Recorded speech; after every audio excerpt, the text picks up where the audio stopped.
I 37F have a daughter Mia 15F. Mia is very forgetful / irresponsible when it comes to school. She is barely on time / late to school most days even though we live a 10-minute walk away. She will do homework last minute and often ask for extensions with work. She had a tendency to remind me to pay for school-related things like lunch money, just before I'm going to bed, or that she needs to take something into school so can we run to the store and quickly get it. Last month, I went on a wild goose chase to help Mia locate ingredients for her home econ class, after she told me at 10:30 she needs XYZ ingredients and she just checked the fridge and we don't have it. She was reading the ingredients of an email, and when I saw it was dated a week prior, got annoyed Mia couldn't have told me before when we did the big food shop for the family. I told her the next time she needs something for school to tell me the day she gets told or the day after latest, or I will not be helping her out. My husband has stopped helping Mia with her last-minute requests and calls me a pushover for helping her out, but when she asked today to put down the deposit for a school trip I put my foot down. Mia has known since the start of the school year she had a school trip to Germany. Her school sent an email out 2 months ago asking for deposits for kids to secure their place on trip. It is about 150, and Mia asked me today to pay as the deadline is midnight or she may not be able to go. I reminded her what I said last time about deadlines and organization, and as she chose to tell me last minute I will not be paying for her deposit. She got upset as all her friends from history class are going.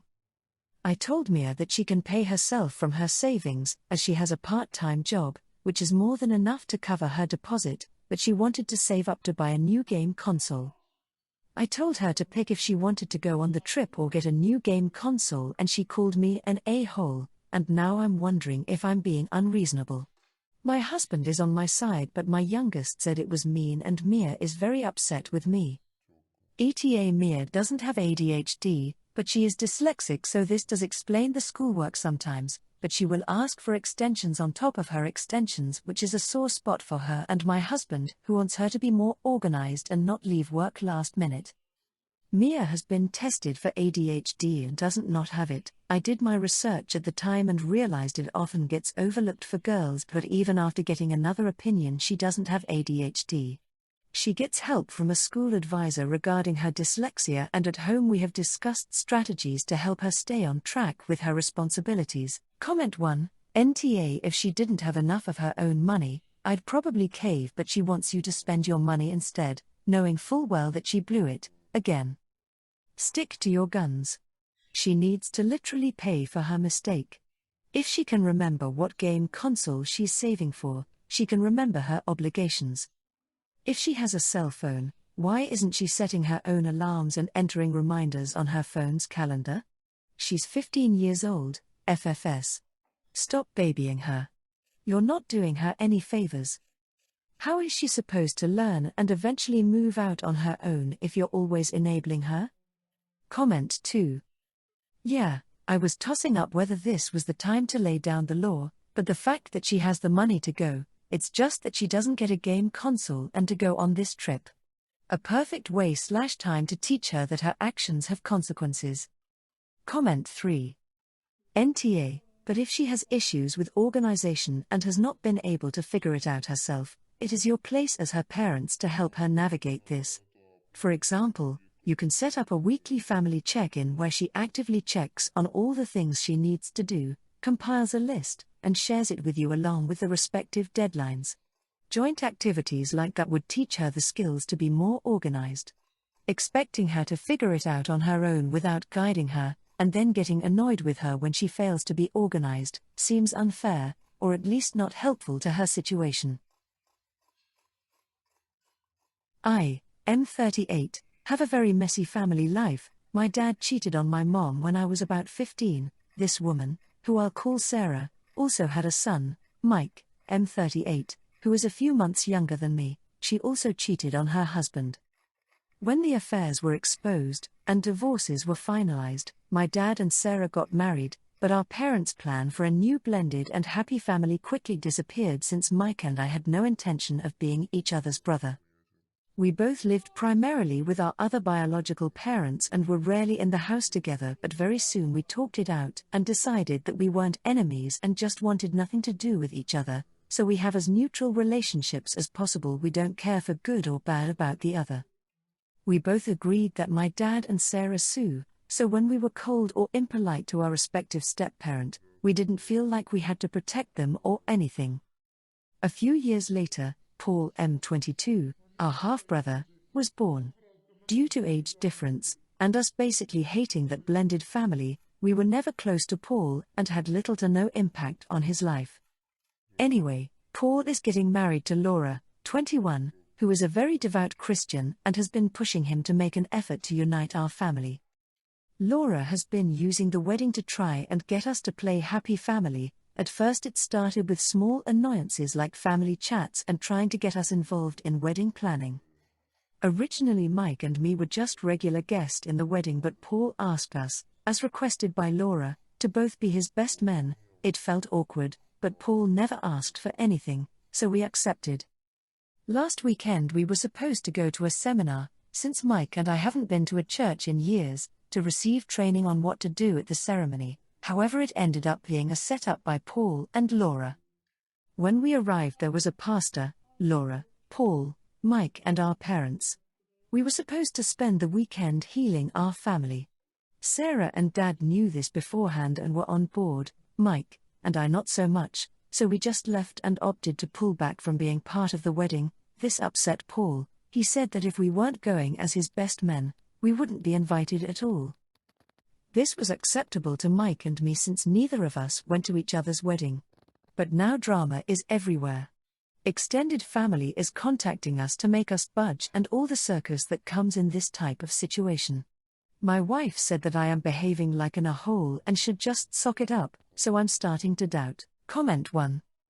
NTA. You are well into your middle age now. I am not mentioning this to offend you, just to stress the fact that you are certainly old enough to know your own mind. You and Mike are not a couple of confused teenagers that can be forced to be with the rest of the family by way of some Christian intervention.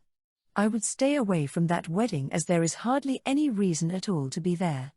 Apart from your father, who you probably had some relation to when you were little, there isn't going to be a single friendly or even familiar face there. BTW. Congrats to you and Mike for having settled your relationship in a very adult and mature way a long time ago. Many people could learn from that. Live and let live. Comment 2. NTA. Paul and his soon-to-be wife are coming on really strong. You were fine attending the wedding, and even being his joint best men. They pushed too hard and you pulled back. It's probably worth reaching out to your half-brother to see if he wants a relationship with you or if he wants you to have a relationship with his parents, and that you don't have, nor wish to have, a relationship with your dad or his wife, so pushing that will make you and Mike pull away. Any healing like that either won't come or will come with time. It can't be forced by anyone. Comment 3. We were supposed to spend the weekend healing our family. NTA. Tell them you were ambushed and lied to. Your cheating parents did the same behavior to you both years ago. They can all spend the weekend reading and practicing honesty and transparency without you. It's fine to completely step out of this dynamic. They all knew except you. How is this remotely acceptable? I'll get straight to the point. My brother-in-law does not like showering. My sister has casually mentioned in the past how he showers once every 4 to 5 days because he doesn't really get dirty. He has extremely strong BO, and I don't think I've ever been in a place with him where he did not stink. Even fresh out a shower, you can still smell very strong hints of sweat and other types of smells when you're standing near him. People have brought this up with her in the past, and every single time she just shuts them down and says that they're looking for excuses to hide that they do not like him. One of our mutual friends is getting married in 3 weeks, and it's about 9 hours away from where my sister's family and I currently live. We do not live together, but we're about 15 minutes away from one another. My sister's informs me a few days ago that she will be riding with me to the wedding because their car is having some engine issues. None of this was discussed, she just informed me like she was relaying a message. I cannot explain to any of you how much I shiver at the slight thought of being in the same car with her husband for 9 whole hours. He does not like sitting in the back and will most likely ride shotgun. To avoid this, I offered to lend my boyfriend's car to my sister, as he is out of state for the next few months and will not be using his car. She repeatedly said no, no matter how many times I insisted. So, I decided that the best choice for me is to just book a flight to the location and rent a car from the airport when I land. I have some points I can use to get a discount, so it all works out. I tell my sister that I'll be taking a flight instead of driving, and I told her that she can feel free to use either my car or my boyfriend's car if she'd like to drive there. At this point, I haven't booked my flight yet, because I wanted to inform her before I went ahead. She fully blew up on me and demands that I cancel my flight, because she thinks I already booked it, and says that we will be going forward with her plan instead. Continuous arguments led to the truth, where she lets it slip that their car is fine, they just didn't feel like driving or wasting money on gas and tolls and were just looking forward to a relaxing drive across the country. I was tired of beating around the bush, so I just told her the truth, in a very polite way, because at the end of the day, she is my sister and the person I'm talking about is her husband, so there's no point in being harsh. She gets beyond upset and just blasts me with at least 50 texts about how I'm an a-hole. I feel bad about this, but I'm truly conflicted. Edit: I forgot to mention, she is also texting the bride and informing her that she won't be attending the wedding because of me. The bride is now stressed out and keeps contacting my sister for more information, but my sister is just icing both the bride and myself out. Comment 1. Stop engaging with your sister about this, just drive yourself and leave her to arrange her own transport. Let them drive themselves or stay home, it's nothing to do with you. I don't understand why the bride is chasing after sister to attend her wedding. If they are that close, why would she be blaming you at all? The most important issue here, though, is that you feel the need to respond to any of this. You don't owe your sister chauffeur service, so why are you twisting yourself in knots about it? TBH, there seem to be some unrealistic expectations about her ability to commandeer your time and resources. That's what you need to address. NTA. Comment 2. This OP, and just flat out tell her you don't want his stank ass in the car with you, and that's it. You've been polite too many times already. I wouldn't offer your car or your boyfriend's car either. That just made me think of the Seinfeld episode where Jerry couldn't get the BO out of his car from when he valeted it. It was still there after multiple washes. Comment 3. NTA. I don't even understand how someone could fall in love with someone who doesn't shower 4 to 5 days, never mind marry them and have sex with them. It's super disgusting, and I doubt he's washing his scrotum outside the shower. I would find every possible reason to not be in a car with someone like that for 30 minutes, never mind 9 whole hours. Book that flight. 30F, lost my husband 4 years ago. We share 2 children together. Our son is 9 and our daughter is 6. Since my husband's death, I have focused on myself and my children, and I have no interest in dating or finding another husband. My mom has experience with this, as when my sister and I were children, 6 me and 8 her, we lost our dad and mom remarried 15 months later, and at the time she told us we were getting a new dad. Once her husband arrived in our lives, there was an expectation and a pressure to call him dad, and mom took down all photos of dad. We, me and my sister, took some photos of dad and hid them with our friends out of fear mom would destroy or throw them all away. She didn't. But the ones we didn't take were kept locked up in storage somewhere and have never seen the light of day. My sister asked for them on a few occasions and was told she didn't need them. Our dad's stuff is likely in there too if they weren't tossed in the garbage. It caused a lot of strain between us and mom. For the last 2 years my mom has been dropping hints that I should get back out there, and I always said I didn't want to or I would ignore it. Then a couple of months ago she told me I need to get my kids a dad before it's too late, that I need a husband. I told her they have a dad and he doesn't need to be replaced. She dropped it for another few weeks, but then last week she brought it up to me again. She told me the kids need a dad and I need a husband around or I will be alone and lonely the rest of my life. She told me I can't remain dedicated to being my husband's wife for the rest of my life. She said I'm too young and the kids are too young to never get another dad. I told her I don't want another husband and my kids don't need another dad. She asked me where I would be if she had that mindset and I didn't have a dad. I told her I lost my dad at 6 and miss him every day and I never had another one. Things escalated from there and asked me how I could say that when her husband has been my dad for 24 years. I told her he never has been and never will be, and just because she replaced my dad doesn't mean I want to replace my husband. Mom was furious and told me that wasn't fair and I should understand her better. I told her I understood her even less after losing my husband because I would never remove all traces of him from the home and I would never deny my kids his things the way she did. I would never force my kids to call someone else dad, and I told her I can't even imagine wanting to find them someone else to call dad. I told her they had an amazing dad and he's still their dad. Just the way mine will always be my dad. She called me spiteful and selfish and she went to my sister for backup, but she told her she feels the same way. My aunt, who is my mom's sister, told me I shouldn't have said what I did and accusing her of replacing my dad instead of seeing she just wanted us to be happy is cruel and I am old enough that I should understand. Comment 1. NTA. If your mom was lonely and wanted companionship and help after she was widowed, that's understandable. Trying to erase your late father was not okay. I will never understand these parents who think that a step-parent is a replacement. People are not interchangeable like car parts. What you said probably did hurt her, but she's been pestering you in a very inappropriate way.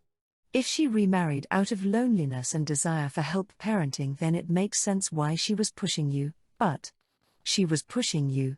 You'd already said no. If you're expected to understand her, she should understand you and back the hell off.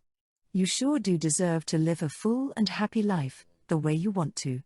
If seeking out love is a part of that now or later, that would be fine. I hope you know that, but it's equally valid if you're not looking for that.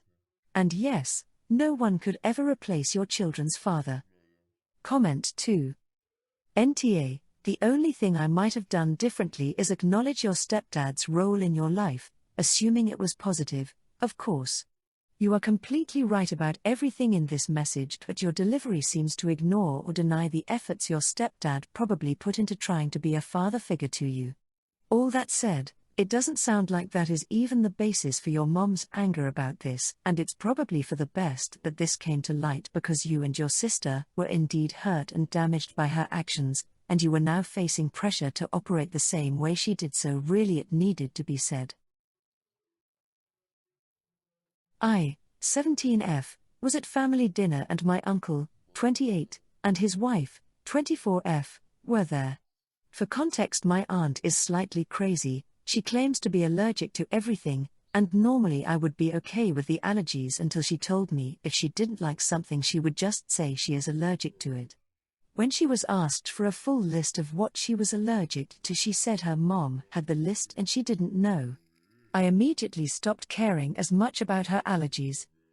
My mom, 40, on the other hand, is severely gluten intolerant, like if she gets into it she can't move for days. No one on that side of the family will make any food she can eat. They won't even leave croutons on the side of salads for her. I had helped to make my favorite food for dinner, bacon-wrapped water chestnuts, and my uncle lost it because his wife is supposedly allergic to them.